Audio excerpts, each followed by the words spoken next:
Welcome to Football with Cheese. In this video, we're going to recap the Vikings offseason as we continue all the offseason recaps. We're doing the NFC North right now. If you have not subscribed, why not? And please do so now. And enable alerts so you never miss a video. So the Minnesota Vikings were a surprise team last year. No one expected them to win 14 games. They finished second in the division to the Lions, who went 15-2. They went 14-3. Well, 14-4 if you count the postseason. The Vikings lost to the Lions twice and lost to the Rams twice. Those were their 4 losses, counting the postseason. They beat everyone else. They beat the Packers twice, which rarely happens. Probably overachieved a little bit. They were a good team, don't get me wrong. But I still think they overachieved a little bit. They got screwed by the stupid rule that if you win your division, you get a home playoff game. Because they won 4 more games than the Rams. And had to go on the road. And the Rams, for some reason, are a bad matchup for the Vikings. They just have trouble with Sean McVay. He's a very good coach. So the Vikings had to go on the road despite winning 14 games, which is crazy. The Lions proposed to change that rule, but it was not even voted for, shot down. The NFL wants to reward division winners. If you've watched all my videos, you know my stance on this. Let the division winner make the postseason, but seed it based on record. And the Vikings would have been, I believe, the 2 or 3, I think 3 seed. I think they would have tied Philadelphia for 14 wins and been the 3 seed. That's what they should have been. So they ended up 1 and done in the playoffs.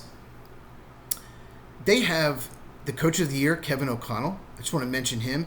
And 2 very good coordinators. Brian Flores, one of the best defensive coordinators in the NFL.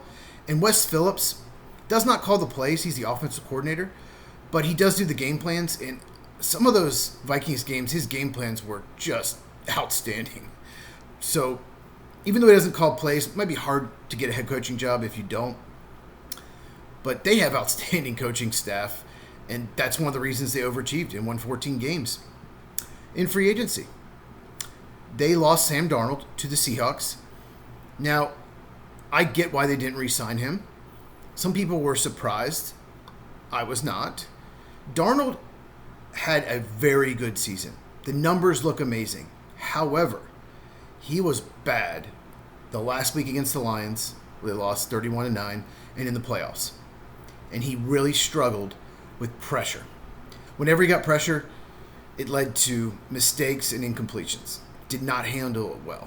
And that's been the knock on him his whole career. So the Vikings had issues in the interior of their offensive line. And they needed to upgrade those. And they did. Real quick before we get into that, Sam Darnold goes to a Seahawks team that really struggles in the interior offensive line. Despite using their first-round pick on guard Gray Zabel, the Seahawks offensive line is a weakness. So I'm not sure if Sam Darnold's in the best position. But that's a topic for another day. This is about the Vikings.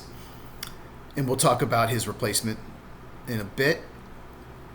But they needed to upgrade the offensive line, the interior. Because Ed Ingram and Garrett Bradbury were not getting it done. They were playing pretty terrible at the end of the year. So they signed Will Fries to be the right guard. He was injured most of last year. But when he's healthy, he's really good right guard. And Ryan Kelly to be the center. Both of them were on the Colts last year. Kelly is not the player he used to be, but he is an upgrade over Bradbury for sure. More on their left guard situation when I talk about the draft. They re-signed Aaron Jones. So the Packers released Aaron Jones last year. Vikings quickly signed him, mainly because he only played 11 games. He missed some time. He was getting up there in age. So, of course, the Vikings signed him. He plays all 17 games. Re-signed him, I believe, 2 years, $20 million. So that's a good move for the Vikings. When he's healthy, he's just a very good running back. On defense, they signed Jonathan Allen and Javon Hargrave to play defensive tackle. Hargrave only played 3 games for the Niners last year, and Allen's had injury issues as well for Washington. I don't dislike those moves, but both those players just aren't as good as they used to be. They are veterans, so Vikings are hoping they still have a little left. It's probably the weakest part of their defense is defensive tackle. They made an underrated signing I want to mention. Isaiah Rodgers, cornerback. They signed him from the Eagles. He was a backup for Philadelphia last year. Used to be on the Colts, but he was suspended for gambling. in the 2023 season, but he was starting to emerge as a pretty good player with the Colts, and when he was asked to play for the Eagles last year, he played well, won a ring. So that's a sneaky, underrated signing. He's going to need to play well because he's probably going to start opposite Byron Murphy. He's a corner they re-signed. Murphy's not a shutdown corner, but he's just a good player. Maybe overpaid him, but they needed to keep him because corner had been a weakness previous few years. In the draft, they only ended up with 5 picks. I think they started out with 4. Most people thought they'd move down from 24 and get more picks. But they didn't, and I understand why. They took Donovan Jackson, guard, Ohio State. Most people had him more as a second rounder. I had him rated, I think, in the 30s. But when Josh Simmons, the left tackle of Ohio State, got injured, Jackson moved out the tackle and played pretty well. So if there's an injury at offensive tackle, he can be that swing tackle as well. He proved that. And the Vikings now have upgraded all 3 interior positions. Their offensive line could be really good this year. That should really help out J.J. McCarthy. More on him in a second. Another pick I wanted to mention, they took Ty Felton at the end of the 3rd round. He's a wide receiver from Maryland. Ran in the 4.3s. So they could use a speed receiver. And Jordan Addison could be suspended for up to 3 games after his DUI arrest last year. So they needed depth at receiver. So I like those 2 picks.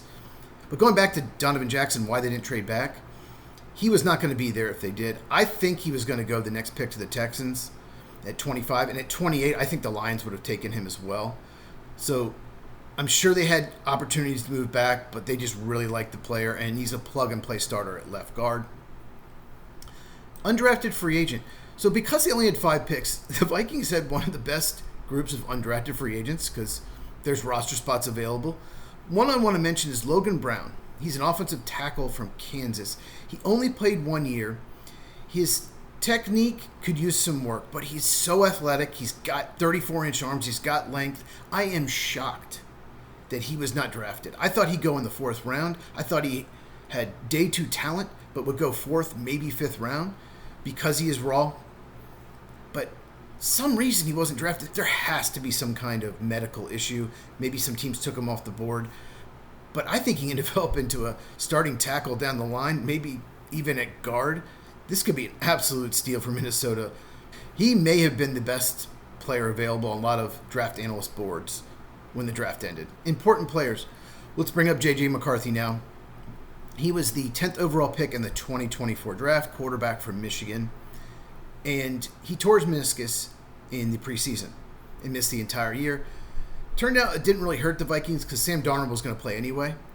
So McCarthy just missed really some practice and preseason snaps. He looked pretty good in that one preseason game before he got hurt. I think he threw one bad interception, but he was looking pretty good. I was higher on McCarthy than most coming out of the draft, and I think he's going to be a good player. He's got maybe the best situation he could be in as far as personnel around him and coaching staff. You know, Wes Phillips and Kevin O'Connell. They did such a good job with Sam Darnold, got the best out of him. So J.J. McCarthy, he can make all the throws. I think he's going to be better than most people think. I mentioned the weapons he's got. Justin Jefferson's one of the best receivers in the NFL. Jordan Addison, a very good number 2, might be suspended, but I saw that it would be 3 games at most. Could be less than that. He might not even be suspended if found not guilty. T.J. Hawkinson's a very good veteran tight end. They also have Josh Oliver, really good tight end group there, maybe the second best tight end group in the NFL after the Ravens. And I mentioned their offensive line is very good. Christian Darrisaw, their left tackle, Brian O'Neill, the right tackle, very good group. There's not a weakness on this offensive line. If they all stay healthy, J.J. McCarthy's got a lot of help around him. It's going to be hard for him to not succeed. On defense, they have really good edge rushers, Jonathan Grenard and Andrew Van Ginkel on the edge. At linebacker, Blake Cashman has been a solid player throughout his career, coming off a good season. And you got to mention Harrison Smith, the safety. He used to be one of the best safeties in the NFL. He's not on that level anymore, but he's still a good player despite being in his 30s. Breakout player. This one was pretty easy.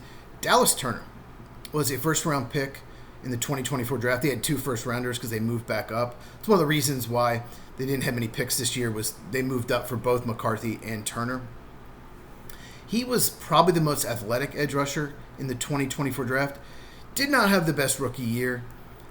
He is undersized, but now he's got a whole offseason. He'll be probably more comfortable with the playbook and get in the weight room, get stronger. So that edge rush room with Van Ginkel, Grenard, and Turner could be really, really good. This is a good roster. This is a top 10 roster for sure. Borderline top 5 roster. There's a reason they won 14 games last year. And the over-under is 8.5. Wow. I don't like to do over-unders in June. I will go over them more in August. But that's insane that it's 8.5. It should be at least 9.5, probably 10.5, in my opinion. If it was 9.5, I would take the over right now.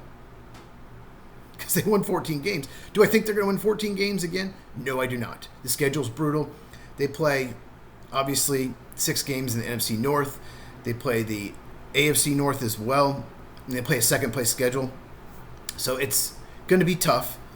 And the Bears should be much better than they were. But they're a good team, and I think they're going to be in the playoffs. I think J.J. McCarthy is going to surprise some people. So comment down below. Do you agree with me? Do you think the Vikings are a playoff team next year? The NFC North is going to be insane this year because all 4 teams, I'm telling you, are going to expect to make the playoffs and compete for the division. Yes, even Bears fans are going to expect that. They expected it last year too, believe it or not. So if you have not subscribed, do so now. Enable alerts so you never miss a video. If you enjoyed this video, please give a thumbs up. Really helps out the channel. Check these out if you have not. Share this with anyone who loves football as we continue to grow the channel. And I'll see you in the next one. It's going to be all about the Green Bay Packers.